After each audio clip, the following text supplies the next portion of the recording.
I'll turn the floor to the CNSE staff for your presentation as outlined in CMDs 18-M30 and 18-M30.A. Ms. Tadros, the floor is yours.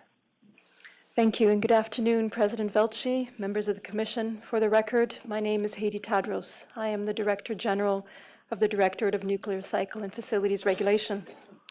My colleagues with me today, to my left, is Kavita Murthy, the Director of the Canadian Nuclear Laboratories Regulatory Program Division, and Ms. Nancy Greencorn, Project Officer on these files. Behind me, we have Mr. Patrick Burton and Tiffany Lowe, also Project Officers on these files.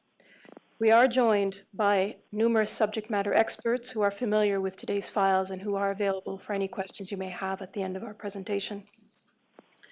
We are here to present Commission Member Document CMD 18M30, which provides an update on decommissioning and remediation activities being carried out by CNL at 3 prototype waste facilities, the Whiteshell Laboratories, and the Port Hope Area Initiative.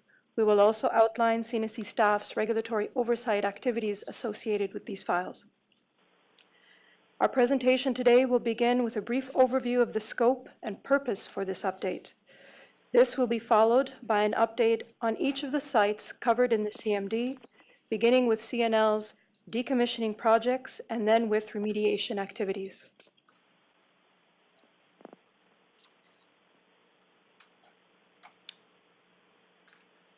Just not certain if we have the slides up. We do. Thank you. The update will include information on activities undertaken since we last updated the Commission in 2016, CNSE staff's regulatory oversight of these activities, and next steps for each of these sites. Finally, we will provide areas of regulatory focus going forward and CNSE staff's conclusions. The Notice of Public Hearing was published on CNSE's website on June 12, 2018. CNSE staff CMD was made available for public comment beginning on June 22nd for a 30-day period. As noted by President Velci, a total of 6 interventions were received on the CMD. CNSE staff's dispositioning of 5 interventions are attached to the end of this presentation. The 6th intervention was received after the presentation was submitted to the Secretariat. Nevertheless, CNSE staff are available to answer any questions relating to the interventions received. As part of CNSE staff's commitment to keep the Commission and the public informed on the status of major projects authorized by CNSE licenses, CNSE staff CMD and this presentation provide an update on certain CNL facilities that are undergoing decommissioning and remediation activities. The scope of staff's presentation and progress updates includes the 3 shutdown power reactors, namely Douglas Point, Gentil 1, and the nuclear power demonstration, Whiteshell Laboratories, as well as the Port Hope Area Initiative. CNSE staff last updated the Commission on these projects in April and November of 2016. Please note, CNL's proposed near-surface disposal facility, or NSDF, has not been included in the scope of this CMD. This is because the NSDF is currently not a licensed facility. The NSDF project will be the subject of future public commission hearing. Today's update is for information only, and no decision is requested from the Commission. This slide shows the specific CNL licenses covered by this CMD. First are the 3 shutdown power reactors, which are currently covered by a single license. In July 2018, CNL requested that this license be split into 3 licenses, 1 license for each site. This request is administrative in nature, and as the licensed activities and conditions of the license will not change. This request is in line with CNL's diverse decommissioning plans and timelines for the 3 shutdown power reactors. Next is Whiteshell Laboratories. On August 1 of this year, CNL was issued a new 1-year license for Whiteshell by a panel of the Commission with no change to any authorizations or conditions from the previous license. The last 4 licenses are associated with the Port Hope Area Initiative. 2 licenses cover the new long-term waste management facility sites, and 2 are for smaller sites where various legacy wastes are stored. I will now turn the presentation over to Kavita Murthy, who will present an overview of CNSC's regulatory oversight activities. Thank you, Heidi. Good afternoon, President Welshi and members of the Commission. My name is Kavita Murthy, and I am the Director of the Canadian Nuclear Laboratories Regulatory Program Division. This division was newly created on August 1st, 2018, and consolidates all of CNL's major licenses under one division. The CNSC regulates Canada's decommissioning facilities and remediation projects to protect the health, safety, and security of Canadians and the environment. The nature of this regulatory oversight is commensurate with the risk associated with the licensed sites or activities, the risk associated with each activity or program, and the performance of the licensee. The base level of risk is reflected in the CNSC staff's facility-specific compliance plans, which include the number and scope of inspections that we conduct. CNSC staff regularly review and revise these plans as required. In addition, CNSC staff monitor licensee performance through reviews of scheduled reports, such as annual compliance reports, as well as reports of events and incidents. Finally, the CNSC conducts its own independent environmental monitoring program, the IEMP, in publicly accessible areas in the vicinity of these sites.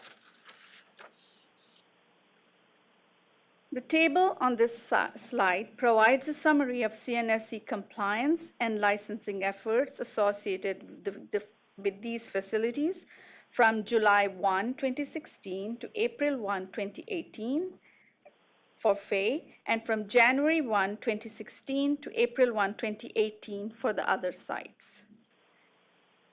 The information reported includes the number of inspections conducted and the total CNSC staff effort spent on compliance and licensing for each license. Note that the category of compliance effort includes both field inspections and CNSC staff desktop review of licensee documentation and programs. The relatively high level of effort at NPD and Whiteshell laboratories are due to the work that has been done on evaluating CNL's proposed decommissioning approach. This will be discussed later in more detail in this presentation. To complement existing and ongoing compliance activities, the CNSC has implemented its independent environmental monitoring program to verify that the public and environment around CNSC regulated sites are safe. This verification is achieved through independent sampling of publicly accessible lands and analysis of air, water, soil, vegetation, and various foods by CNSC staff. This slide shows CNSC staff's IEMP activities conducted in 2016 and 2017 at the sites covered by this CMD. Detailed sampling results can be found on CNSC's IEMP website. The IEMP results have confirmed that public and the environment around these sites and activities are protected. Last week, CNSC staff performed an IEMP sampling campaign in publicly accessible areas surrounding NPD, and those results will be posted on the CNSC's public website once they are analyzed and become available.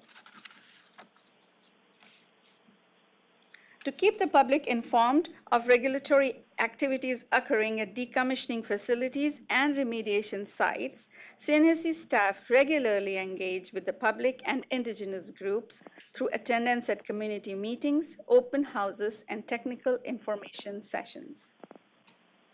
During the reporting period, CNSC staff held 5 open houses at communities surrounding Whiteshell laboratories and 2 open houses at communities surrounding the NPD site.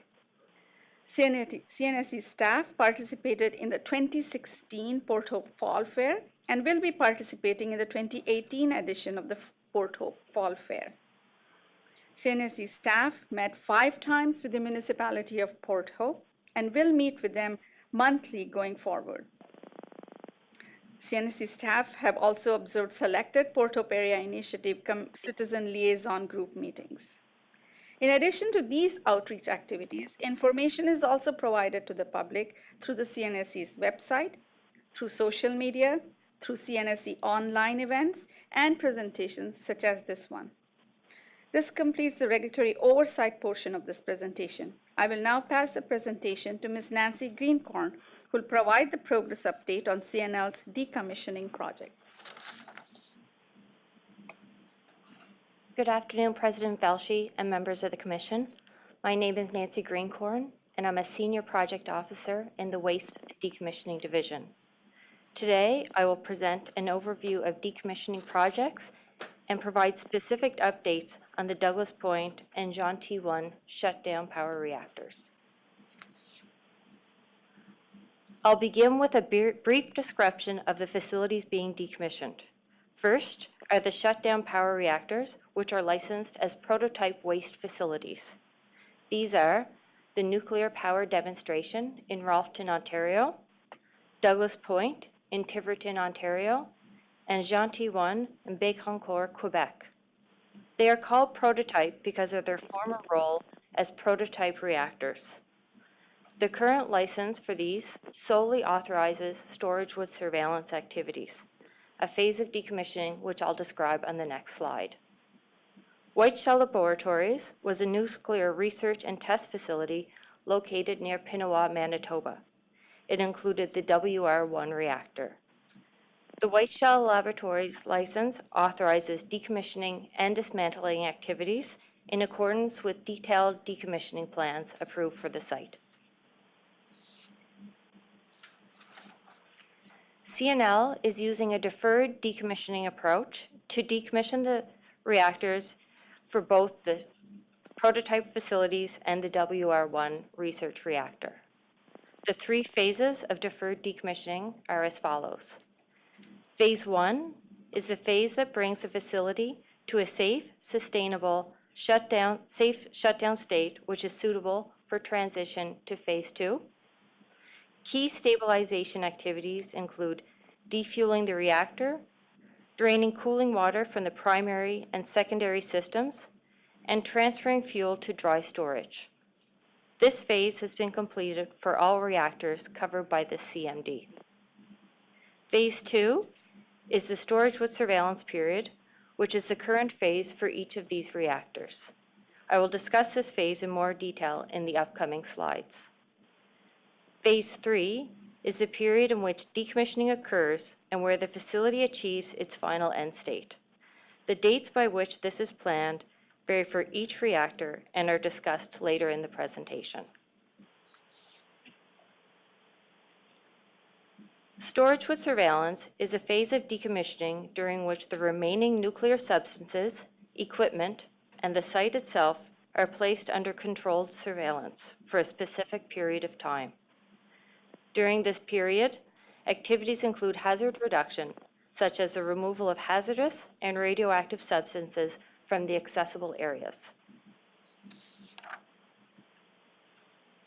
During storage with surveillance, activities are focused on care and maintenance, such as inspections and servicing, to confirm that structures, systems, and components needed to maintain safe storage are functioning as required. Examples of programs to be implemented and maintained by the licensee during storage with surveillance include radiation protection, environmental protection, occupational health and safety, and aging management. Physical systems in place during storage with surveillance may include electrical power, emergency lighting, heating and ventilation, security, and fire protection. This slide depicts the currently planned decommissioning timelines associated with the Douglas Point and Jean T1 reactors. The timelines are drawn from Canadian Nuclear Laboratories' preliminary decommissioning plans for each facility. Please note that incorrect dates for the beginning of Phase 3 were included in CMD 18M30. The correct dates from the current preliminary decommissioning plans are shown on this slide, and staff apologize for the error. Phase 1, the safe shutdown phase, is shown in blue. Phase 2, the storage with surveillance phase, is shown in green. And Phase 3, the decommissioning to end state period for the reactor, is shown in orange. The proposed end state objectives for Douglas Point and Gentil 1 are to return the sites for industrial reuse.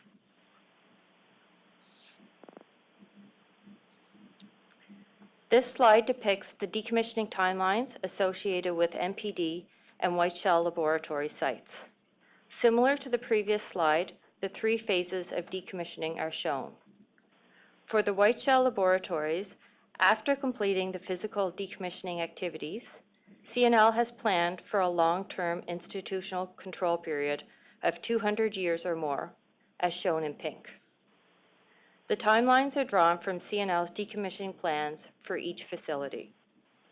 Please note that these timelines do not reflect CNL's proposed accelerated decommissioning approach, which I will speak to on the next slide.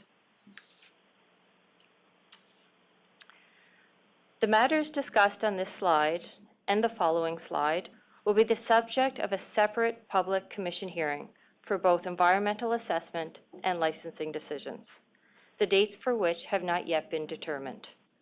However, as these developments relate to the sites covered by this presentation, we will include the topic here for completeness.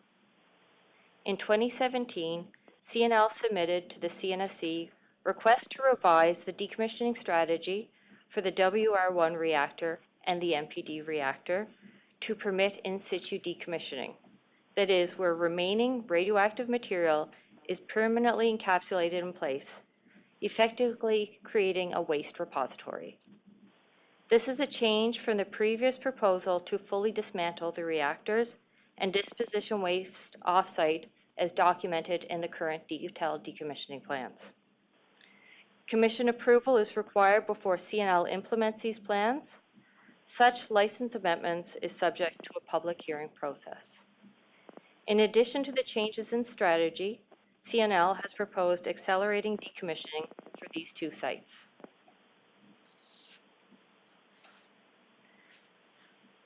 The timelines on this slide show the dates relevant to the EA and licensing process for CNL's in situ decommissioning proposals for MPD and Whiteshell. The 2 projects are currently undergoing an EA under the Canadian Environmental Assessment, CEA 2012. The CNSC is the sole responsible authority for the conduct of these EAs. Both projects are currently in the environmental impact statement and technical assessment review phase of an EA and licensing process. The Commission will render a decision on these projects following future public commission hearings. I will next present more detailed information on the shutdown power reactors, beginning with Douglas Point. The Douglas Point shutdown power reactor is located on the Bruce Power site in Tiverton, Ontario. It was a 200 megawatt CANDU power reactor that was put into service in 1968 and permanently shut down in 1984. Phase 1 of decommissioning, which brought the facility to a safe shutdown state, took place from 1984 to 1988. During Phase 1, used nuclear fuel was transferred from the irradiated fuel bay to dry storage at the concrete canister storage facility that is located in an exterior area of the site. Since that time, the facility has been maintained in Phase 2 storage with surveillance. As part of Phase 2 storage with surveillance activities, CNL has undertaken hazard reduction work since our last update to the Commission. This work included the safe transfer of approximately 134,000 liters of contaminated water that was stored in tanks at Douglas Point to the Chalk River Laboratories site, and the completion of characterization of ion exchange resins currently stored at Douglas Point. In addition, and according to detailed decommissioning plans approved by CNSC staff, CNL carried out non-nuclear decommissioning activities at Douglas Point. These included the demolition of the guardhouse, machine shop, plate shop, and tool grip. All waste generated was checked for radioactive contamination and cleared for release prior to shipment for recycling and/or disposal at municipal landfills. CNSC staff carried out inspections and documented reviews to confirm that this work was carried out in accordance with the DDPs. Over the period covered by this CMD, CNSC staff conducted 4 inspections at the Douglas Point site. All actions raised during these inspections have been closed.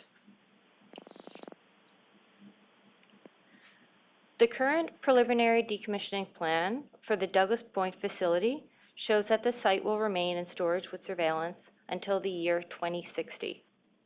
If CNL wishes to alter this timeline, decommissioning plans would have to be submitted to the CNSC staff. A public commission hearing is required if CNL plans to carry out decommissioning of nuclear structures.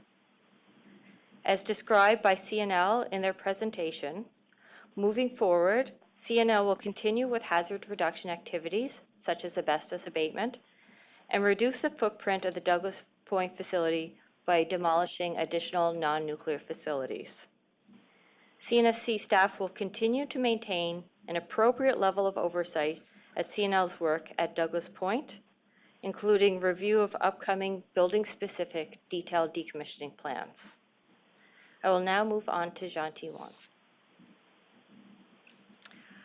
The Gentil 1 shutdown power reactor, or G1, is located adjacent to the shutdown Gentil 2 reactor in Bécancour, Quebec, 15 kilometers east of Trois-Rivières.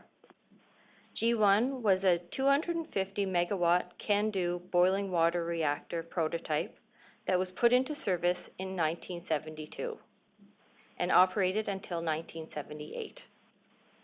Between 1984 and 1986, Phase 1, or preparation for storage with surveillance, decommissioning activities were conducted.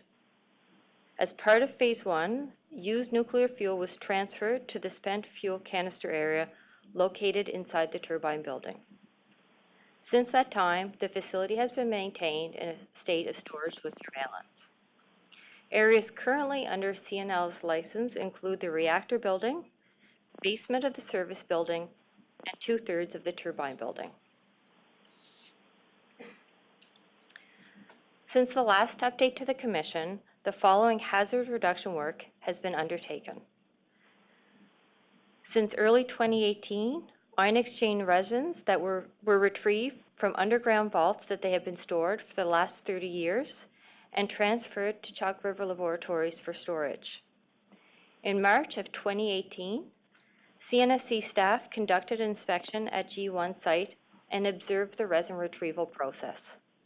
CNSC staff noted a number of good practices by the licensee in the fields of radiation protection, conventional health and safety, and management systems. Furthermore, CNL is progressively dispositioning low-level waste stored in the reactor building. 45,000 kilograms of waste have been safely packaged and transferred to a licensed waste processing facility. Following processing, the residues will be sent to CNL for storage. In addition, asbestos abatement work has been carried out in both the turbine building and the reactor building. Over the period covered by this CMD, CNSC staff conducted 3 inspections at G1, and all actions raised are now considered closed. The current preliminary decommissioning plan for G1 shows that the site will remain in storage with surveillance until the year 2064. If CNL wishes to alter this timeline, decommissioning plans will have to be submitted to the CNSC staff. A public commission hearing is required if CNL plans to carry out dismantling work. Looking forward for the G1 facility, CNSC staff expects that CNL will continue with hazard reduction activities such as asbestos abatement and retrieval and disposition of low-level wastes. CNSC staff will continue to maintain an appropriate level of oversight at CNL's work at G1, including the review of a revised preliminary decommissioning plan. Now I will pass the presentation to my colleague, Ms. Tiffany Lowe. Good afternoon, President Velshi and members of the Commission. My name is Tiffany Lowe. I am a project officer in the Canadian Nuclear Laboratories Regulatory Program Division. I will now speak to you about the Nuclear Power Demonstration Reactor, also known as NPD. NPD is located in Ralston, Ontario, approximately 25 kilometers from Chalk River Laboratories, CRL. It was a 20-megawatt CANDU reactor that was put in service in 1962 and remained in operation until shutdown in 1987. Phase 1 preparation for storage activities were conducted from 1984 to 1986. And since that time, it has been maintained in a Phase 2 shutdown with surveillance state. After shutdown of the reactor, all used nuclear fuel and ion exchange resins were transported to CRL.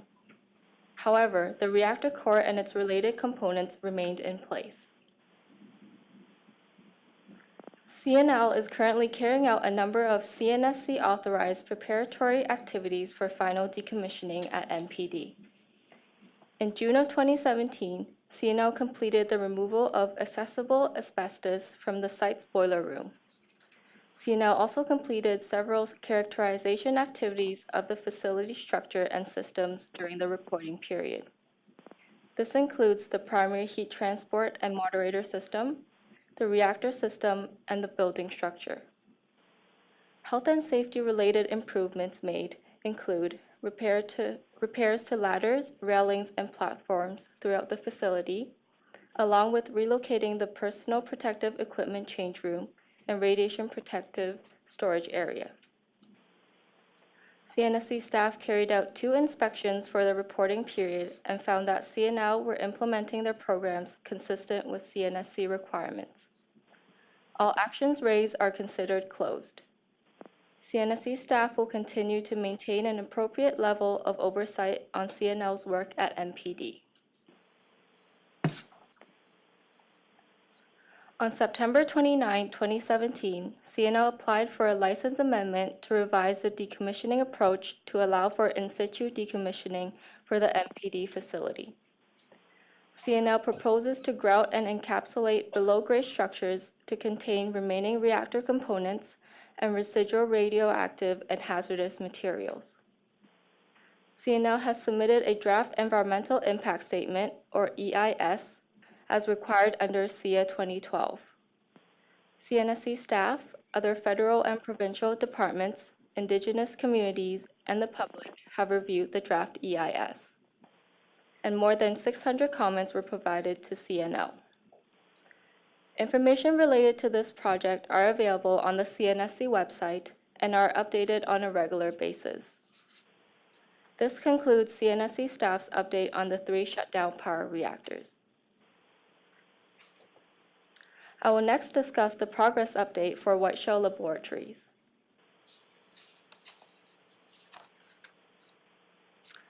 CNL's Whiteshell Laboratories are located about 100 kilometers northeast of Winnipeg, Manitoba. The Whiteshell Laboratories site operated from 1962 until 2003, when the Commission first issued a decommissioning license for the site. The figure on the right shows the Whiteshell main campus. It consists of the WR1 reactor, slowpoke demonstration reactor, and various research laboratories. The Whiteshell site is currently undergoing decommissioning activities, and the WR1 reactor is in storage with surveillance state. CNL is currently carrying out a number of CNSC-authorized decommissioning activities at the Whiteshell site. These include demolition of stages 4 and 7 of the research building B300 as shown on the pictures in the slide. In 2017, CNL completed decommissioning and demolition of the decontamination center. CNL also disassembled the low-level waste circuits in the active liquid waste treatment center and is in preparation for building demolition. Furthermore, final dismantlement of the slowpoke demonstration reactor, with the exception of the stainless steel pool liner, was completed in 2016. Recent hazard reduction activities performed at the WR1 reactor building include removal of asbestos in accessible areas and characterization of reactor components. In addition, CNL is carrying out a number of decommissioning activities at the waste management area. As discussed in CNL's presentation, in 2017, preparation work has begun for the extraction of waste from the intermediate level waste bunkers and standpipes. Since 2016, CNL is also completing waste segregation and repackaging. Most WR1 and other radioactive and conventional waste from the waste management area have been sorted, repackaged, and transferred to on-site storage. In July 2018, an order was issued by CNSC staff to CNL, a matter pertaining to nuclear security at the Whiteshell site. CNL is taking measures to address the order under regulatory oversight from CNSC staff. CNSC staff conducted 6 inspections at the Whiteshell laboratories during the reporting period. Actions raised were of low safety significance and are being addressed through normal compliance processes. On September 1, 2017, CNL submitted a renewal application for Whiteshell Laboratories decommissioning license. As part of the application, CNL proposed a new decommissioning approach to allow for in situ decommissioning of the WR1 reactor. On September 15, 2017, CNL provided a draft EIS as required under SIA 2012. CNSC staff, other federal and provincial departments, Indigenous communities, and the public have reviewed the draft EIS, and more than 400 comments were provided to CNL. Updates related to this project are available on the CNSC website.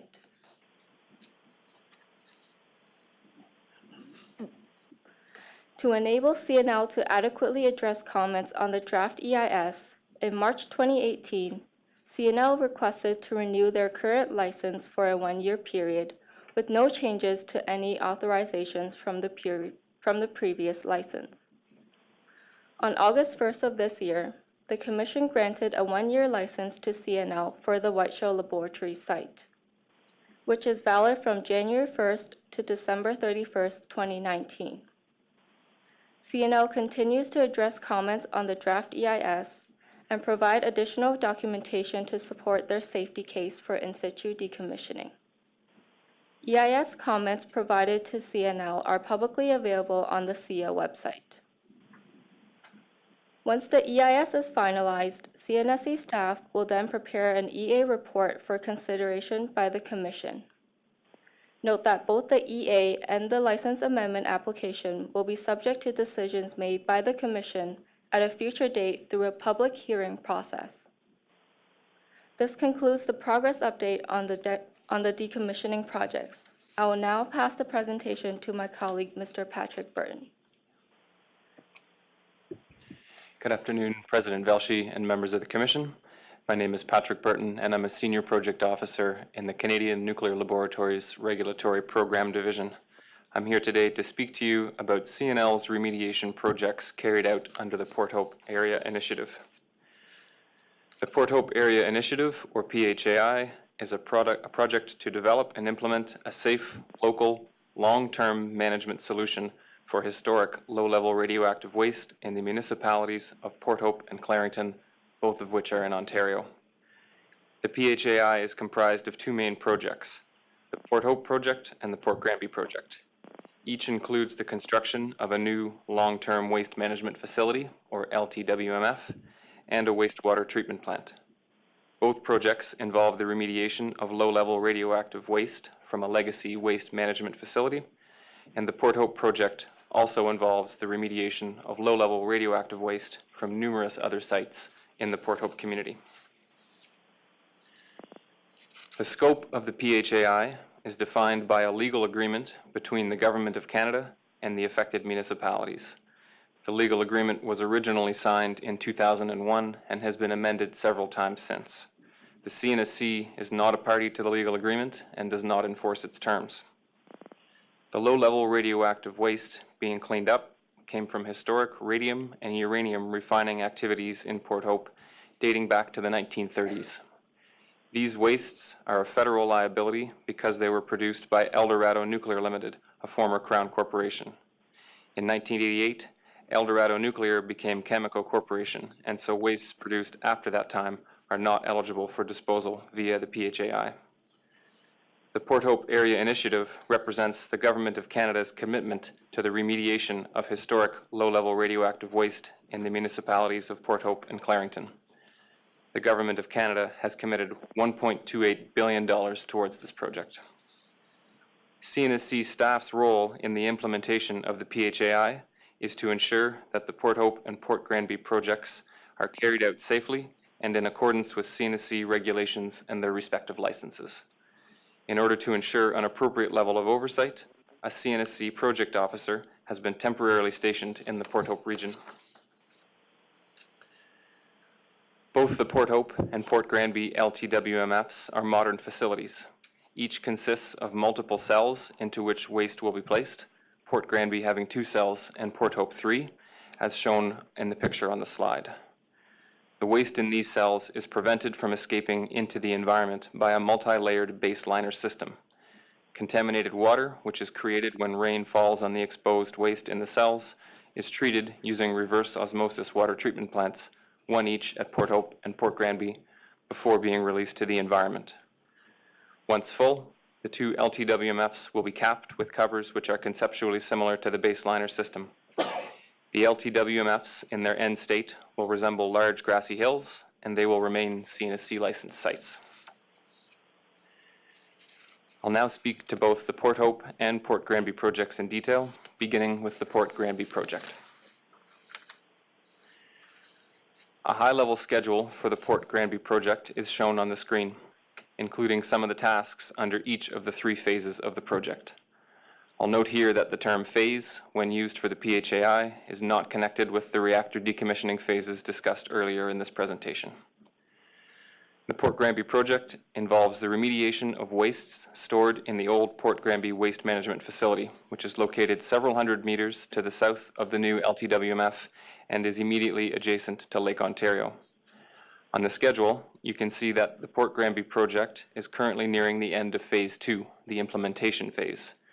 Phase 2 sees CNL excavating legacy waste from the old Port Granby Waste Management Facility, transporting that waste to the new Port Granby LTWMF, and remediating the excavated areas.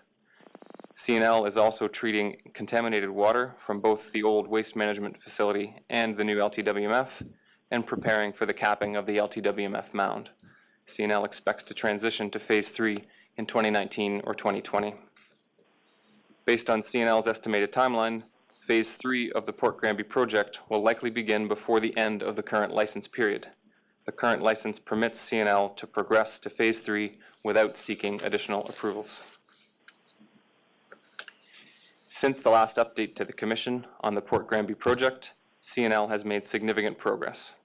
CNL estimates that roughly 50% of wastes at the old Port Granby Waste Management Facility have been excavated and transported to the new Port Granby LTWMF. CNL has found that the volume of waste needing to be excavated has been greater than expected, in some areas by as much as 25%. CNL nonetheless expects the final volume of the Port Granby LTWMF to be within its original design parameters, which included a certain contingency volume. Excavations have progressed to the point that CNL has verified that portions of the old Waste Management Facility site meet the cleanup criteria in the Port Granby project license.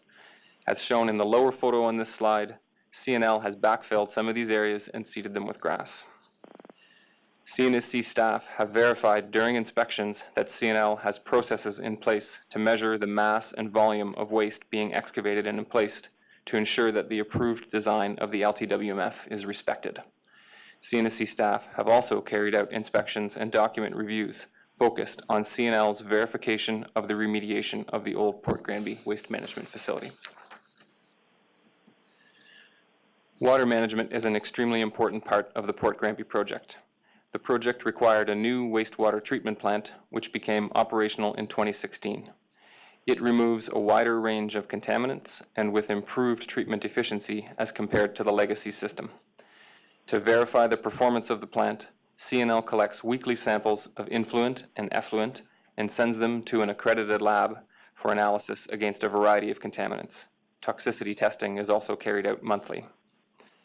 CNL has recently established release limits and action levels for the Port Granby wastewater treatment plant, which were calculated using a year of actual effluent data. Action levels are the lower of the two and are used by CNL to determine if there could be a loss of control in the wastewater treatment plant process. Release limits are the higher of the two, and exceeding a release limit would be a non-compliance with the license.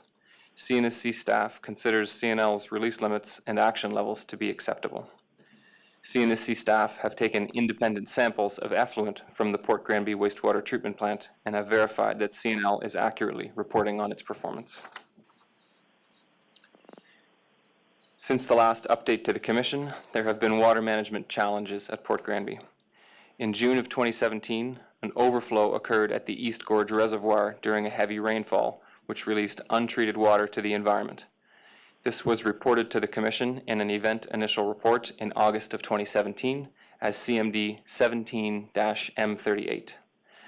An overflow occurred at the Port Hope LTWMF on the same day, which will be discussed later. In January of 2018, a blocked pipe led to an overflow at the West Gorge Reservoir, again releasing untreated water to the environment. Both of these reservoirs are shown on the figure in orange, and as you can see, they are adjacent to Lake Ontario. Samples were taken from the overflow area and analyzed by CNL and CNSC staff. These results lead CNSC staff to conclude that there was no impact to the public or the environment from these overflows. In both cases, the volume of water released was relatively low, and it flowed across areas which CNL will remediate if necessary. CNSC staff nonetheless consider both to have been serious events and have closely monitored CNL's corrective actions. In addition to the two overflow events, earlier in 2018, CNL was faced with a critical shortage of water storage space, with virtually all of their reservoirs close to capacity. Snowmelt and early spring rains led to the generation of greater volumes of contaminated water than had been foreseen during the planning of the project. At one point, CNL contemplated an intentional release to the environment of untreated water as a measure of last resort. In response to the East and West Gorge Reservoir overflows, CNSC staff carried out inspections of CNL's water management practices. These have resulted in enforcement actions against CNL. CNSC staff have been satisfied with CNL's implementation of corrective actions. In response to the progressively worsening water storage situation, in May of 2018, CNSC staff made a request of CNL under Section 12.2 of the General Nuclear Safety and Control Regulations. The request was for CNL to conduct an analysis of the mitigation and compensatory measures being considered by CNL to address water management at the Port Granby project site and provide a report that demonstrates that the proposed alternatives are within the safety case approved by the Commission. In response to the difficult conditions at the site and CNSC staff's enforcement actions, CNL has taken numerous steps to improve the water management situation at the site. They have increased water storage capacity nearly fivefold by over 45,000 cubic meters. They have reduced the flow of clean water into the Port Granby waste management facility, preventing it from becoming contaminated and requiring treatment.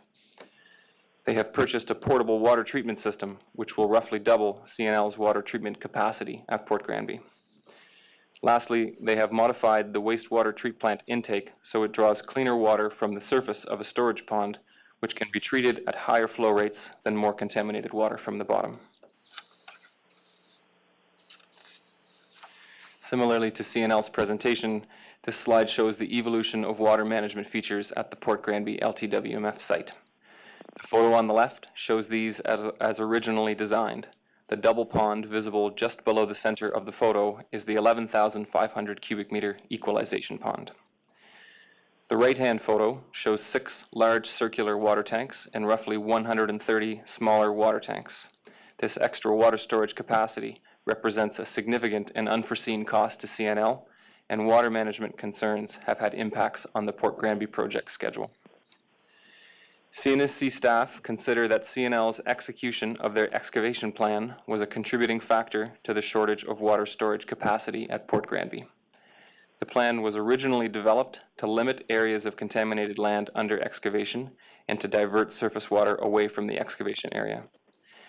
Since encountering water storage capacity issues, CNL's response at Port Granby has been fully satisfactory. They have added considerable extra storage and treatment capacity in a short period of time to safely draw down water levels and avoid further issues. This concludes CNSC staff's discussion of water management at Port Granby.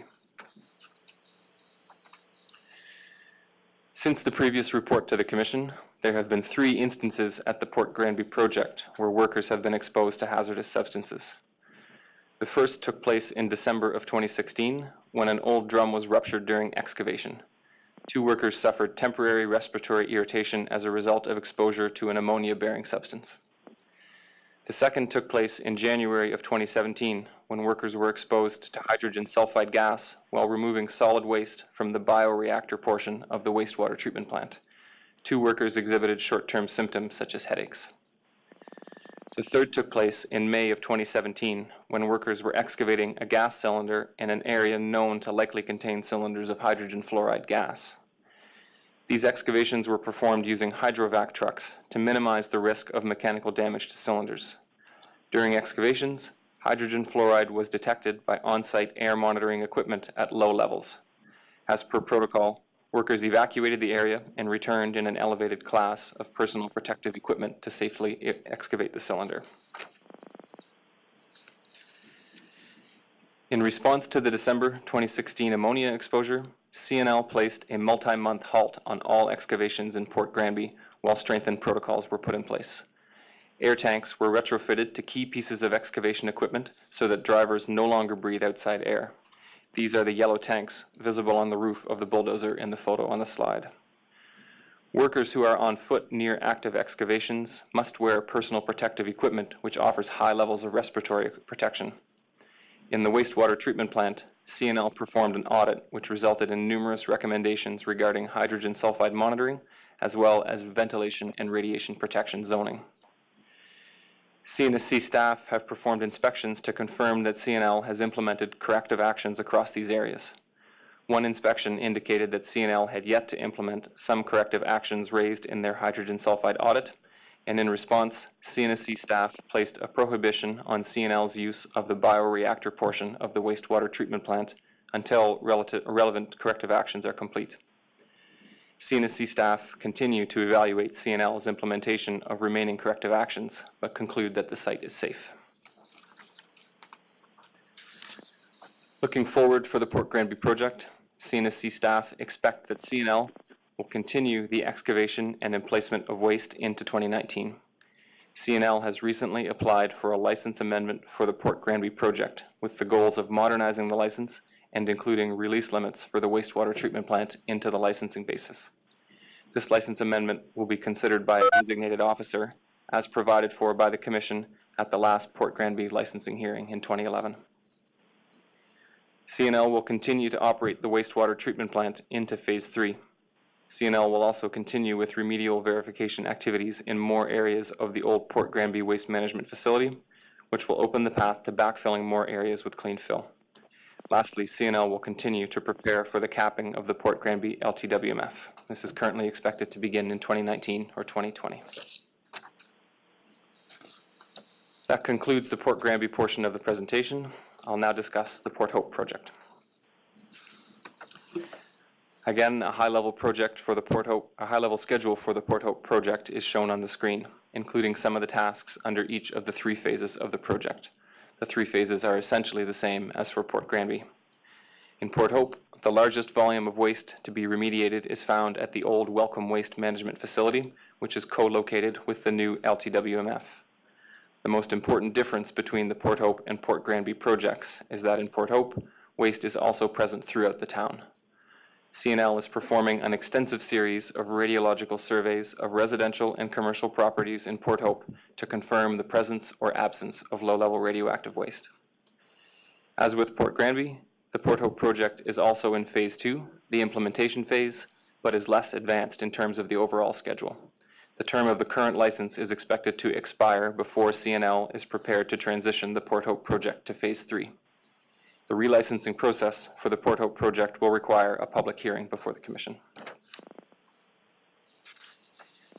Since the previous update to the Commission, CNL has made significant progress on the Port Hope project.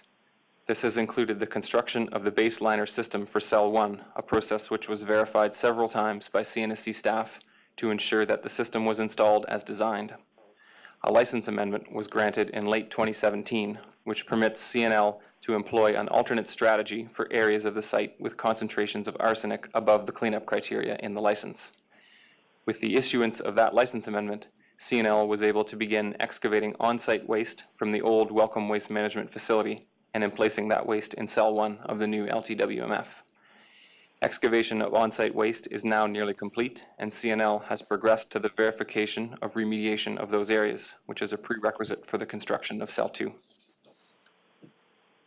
CNL's construction of infrastructure such as internal roads, unloading docks, and truck waste scales further has allowed them to receive their first shipment of off-site waste in June of 2018. Similar to Port Granby, CNL has constructed a new wastewater treatment plant at the Port Hope LTWMF. It has been operational since January of 2016, and it treats ground and surface water from the LTWMF site. It removes a wider range of contaminants and with improved treatment efficiency compared to the old water treatment building used in the past. As at Port Granby, CNL collects weekly samples of influent and effluent from the new wastewater treatment plant and sends them to an accredited lab for analysis against a variety of contaminants. Toxicity testing is also carried out monthly. CNL has recently established action levels for the Port Hope wastewater treatment plant, which were calculated using a year of actual effluent data. CNSC staff consider CNL's action levels to be acceptable. On July 31 of this year, CNL submitted release limits for CNSC staff review. Once finalized, these release limits will be included in the licensing basis for the Port Hope project.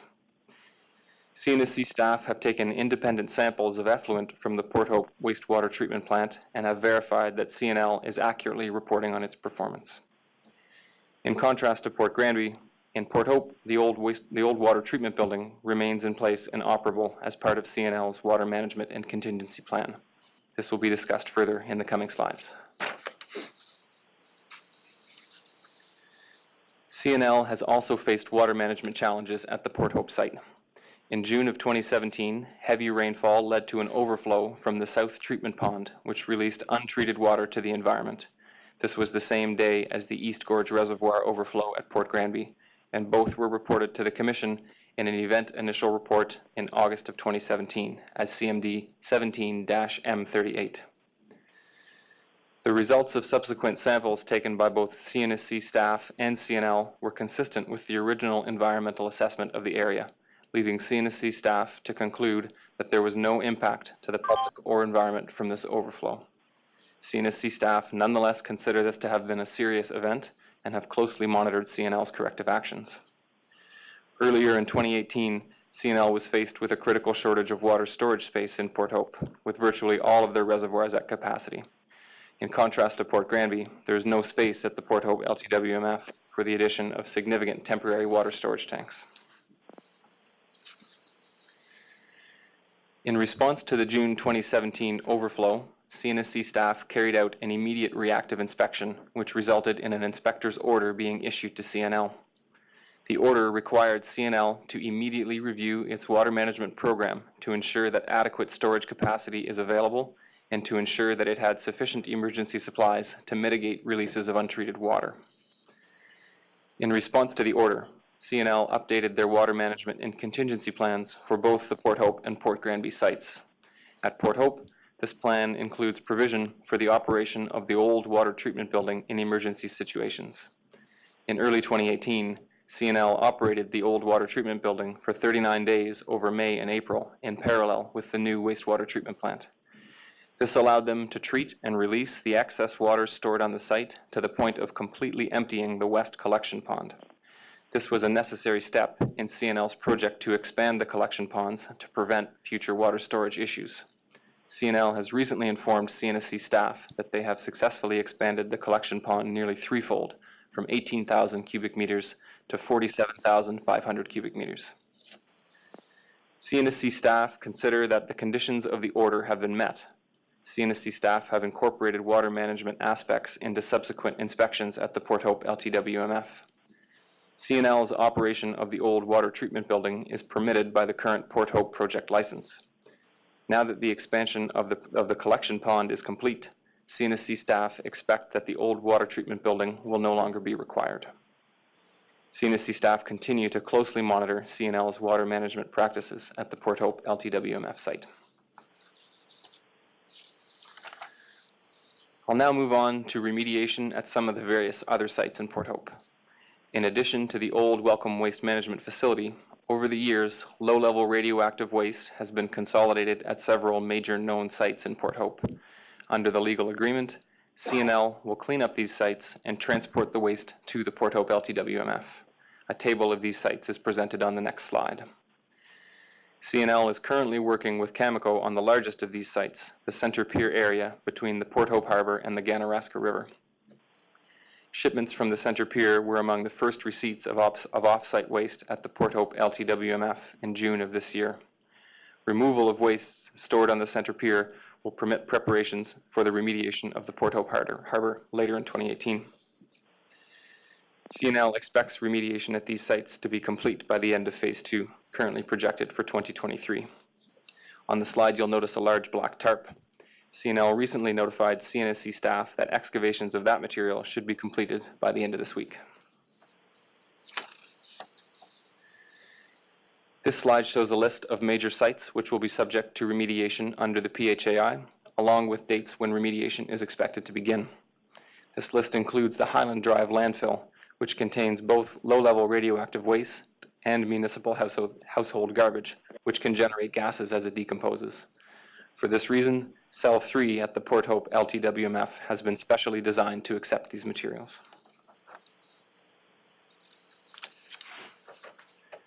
Some of the major sites are covered by separate CNSC licenses issued by a designated officer.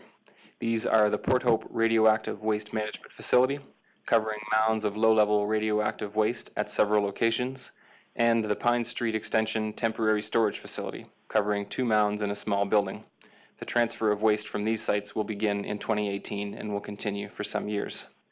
CNL intends to continue using the Pine Street Extension Temporary Storage Facility to receive waste from the construction monitoring program until close to the end of Phase 2, at which point the waste will be transferred to the Port Hope LTWMF. CNL's construction monitoring program identifies and excavates low-level radioactive waste from construction projects in Port Hope, such as the digging of backyard pools. As mentioned earlier, the Port Hope project includes the remediation of low-level radioactive waste at residential and commercial properties throughout Port Hope. These are termed small-scale sites, and they are best defined as sites which are found to have low-level radioactive waste, but which are not specifically named in the legal agreement. In order to determine which properties need remediation, CNL is currently undertaking an extensive sampling campaign.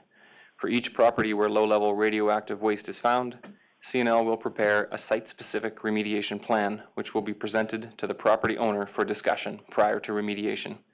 The degree of remediation required will vary considerably from property to property. The CNSC project officer deployed to the region will allow CNSC staff to maintain effective oversight of CNL's small-scale remediation work. Looking forward for the Port Hope project, CNSC staff expect CNL to continue and expand their excavation and emplacement of wastes. CNL will also begin verifying the effectiveness of their remediation work, beginning at several trial small-scale sites. Water management at the LTWMF site will remain an area of focus, as will water management at other sites during their remediation.